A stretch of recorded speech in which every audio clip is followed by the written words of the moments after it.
Crazy for Food vous emmène aujourd'hui en immersion totale au cœur de l'hôtel Beau Rivage à Genève. Direction le restaurant étoilé Le Chaboté, temple de la haute gastronomie, où le chef pâtissier Johan Coiffard nous attend pour nous présenter sa dernière création sucrée de fin d'année. Et juste après, l'inimitable Dimitri Hogenvik nous parlera de son choix de vin.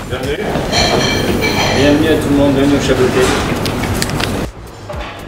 Alors, on va commencer par lancer la tatin. Ensuite, je vais éplucher toutes mes pommes, un trait de citron. Donc, je mets mon caramel comme ceci dans mon bac.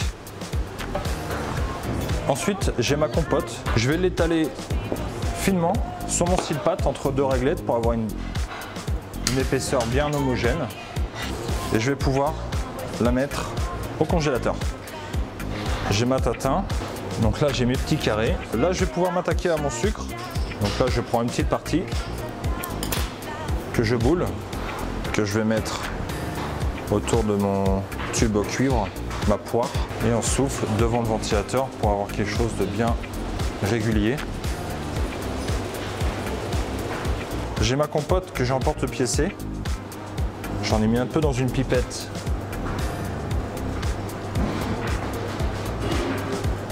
Je vais disposer mes billes de pommes, ma coriandre.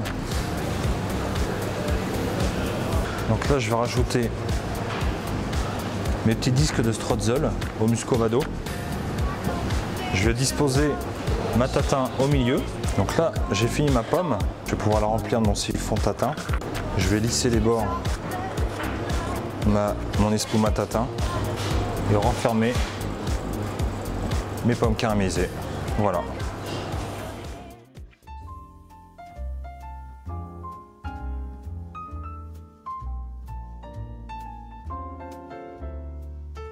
Continuerons exactement par la tatin dans sa pomme.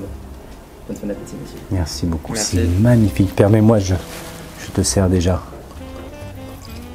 un petit verre. Johan Coiffard nous a confectionné un dessert tout en élégance autour de la pomme. Et je serai parti dans une alliance avec de la Williamine pour le côté pomme-poire. Dimitri, aide-nous. Qu'as-tu prévu comme vin pour cette association aussi originale qu'inédite? Alors, bon, déjà, merci encore à Crazy for Food d'avoir choisi cet endroit mythique à Genève, qu'est le Chaboté. C'est vrai que la Williamine, c'était un beau choix, un beau choix, la Williamine de chez Morand, mais j'ai décidé de te faire voyager. Un petit retour vers le futur. On va partir au XVIe siècle, 1502 exactement. Et là, on va partir en Hongrie, 220 km au nord-nord-est de Budapest, et sur les coteaux justement d'un mont qui s'appelle le mont Tokaj. On l'appelle l'Yquem de l'Est, c'est un vin plutôt liquoreux. En l'occurrence, aujourd'hui, nous avons un 5 Assou 2008, ça veut dire qu'on va rajouter des graines de raisin botrytisé, donc avec seulement le sucre, qui vont ajouter justement ce côté sucré à ce vin, à un vin sec. La différence avec Bordeaux, c'est que c'est le terroir déjà qui s'appelle le Leuss, L-O-E-2-S, et en même temps, il va y avoir beaucoup de minéralité, une très grande acidité. On va partir sur des fleurs blanches. On va partir sur un vin qui est très délicat, très complexe, mais au final qui va très bien sur de la pomme. C'est pour ça que c'est un vin extraordinaire, un vin impérial. Louis XIV, donc au XVIIe siècle, en buvait. C'était le vin des rois, le roi des vins, un vin de fête. Aujourd'hui, oublié, il revient. Donc vive la Hongrie, vive le Tokaj, j'espère que ça va te plaire.